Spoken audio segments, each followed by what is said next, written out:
Assalamualaikum warahmatullahi wabarakatuh. Perkenalkan, nama saya Musa Subhan Hidayat dari tingkat 1A manajemen. Di sini Astagfirullah. saya akan menjelaskan tentang kepemimpinan untuk menyelesaikan UAS pengantar manajemen.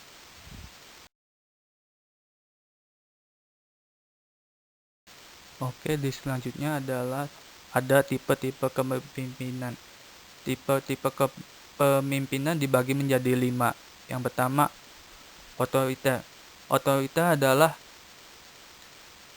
kepemimpinan terpusat pada bos sebagai pemegang kekuasaan tertinggi. Pada tipe kepemimpinan ini, para pemimpin membuat keputusan, peraturan, dan prosedur berdasarkan pemikiran sendiri.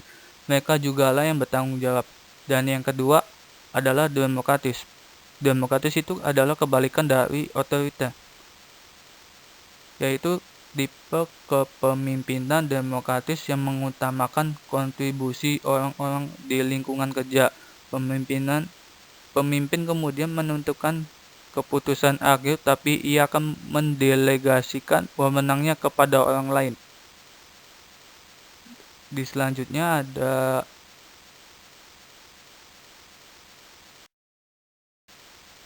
di selanjutnya yang ketiga ada servant leadership atau melayani. Tipe kepemimpinan ini selanjutnya yakni para pemimpin yang tak sungkan melayani. Tipe kepemimpinan ini percaya bahwa ketika anggota tim merasa terpenuhi secara pribadi dan profesional, maka mereka akan mampu menghasilkan pekerjaan yang hebat bagi perusahaan. Pemimpin ini mengutamakan kepuasan bagi karyawan sehingga tidak mungkin bila mereka tidak dihormati oleh tiap karyawan. Mereka adalah tipe kepemimpinan yang baik dan terampil dalam membangun moral karyawan serta mampu membuat karyawan betah bekerja lama di perusahaan. Umumnya tipe-tipe kepemimpinan seperti ini ada dalam perusahaan nilaba.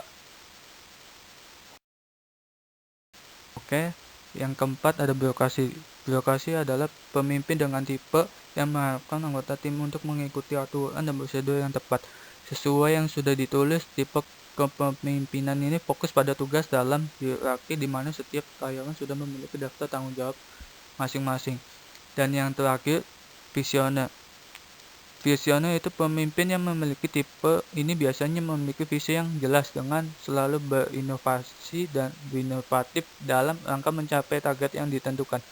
Mereka yang memiliki tipe kepemimpinan ini selalu mendorong anggota tim lainnya untuk selalu memacu dan mencoba hal-hal baru dalam meningkatkan kinerja dan menemukan metode yang ideal dalam proses pencapaian tujuan. Bagaimana cara mengatasi perusahaan profit apabila karyawannya kurang inovatif, selalu bergantung pada manajernya?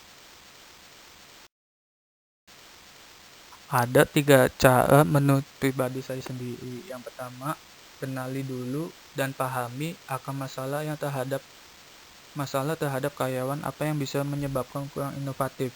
Yang kedua, buatlah rencana untuk peningkatan kerja karyawan atau performance improvement plan. Yang terakhir ada kita harus melatih, pantau, beri masukan, dan hargai apa yang telah dicapai karyawan. Tujuan untuk melatih yaitu supaya karyawan mampu bisa belajar inovatif untuk lebih baik lagi. Kita juga jangan lupa luput dari pemantauan supaya kita tahu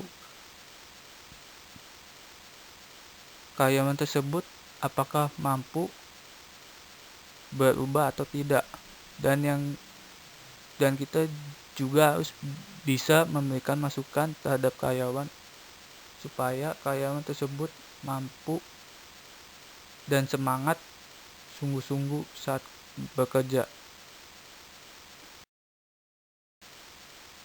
Peran dan style kepemimpinannya. Yang pertama, peran membangun hubungan. Peran pemimpin dalam sebuah membangun hubungan itu sangatlah penting.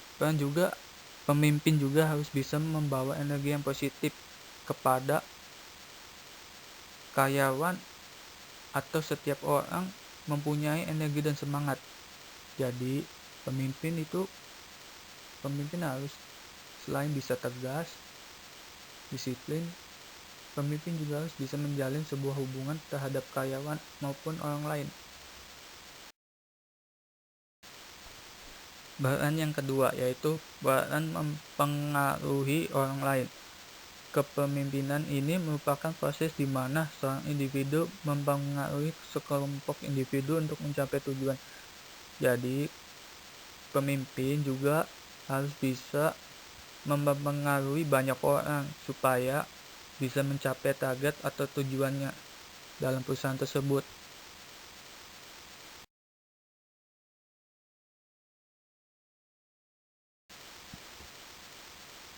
Tipe pemimpin apa yang paling tepat untuk diterapkan? Yang pertama, servant leadership. Kenapa servant leadership? Atau melayani. Karena pemimpin juga harus bisa melayani semua anggota dalam perusahaan. Yang kedua, visioner. Pemimpin juga harus bisa mempunyai visi dan misi suatu perusahaan untuk mencapai tujuannya.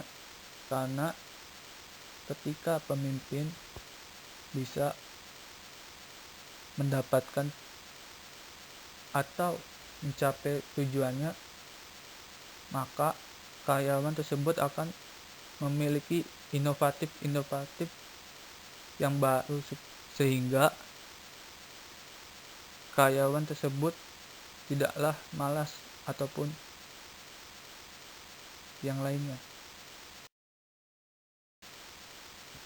Bagaimana cara mengubah hal tersebut sehingga bisa mengubah kepemimpinan?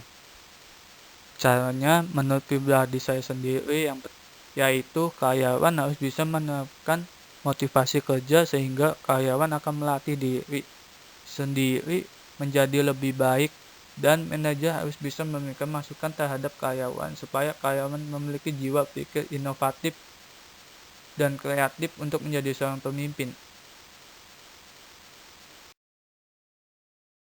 Oke, yang bisa saya simpulkan untuk hari ini adalah kita harus bisa menjadi pemimpin yang tegas, adil, dan inovatif.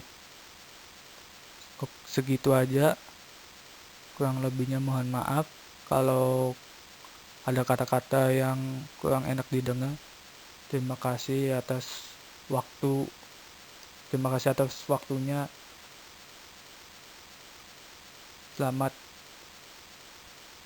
pagi.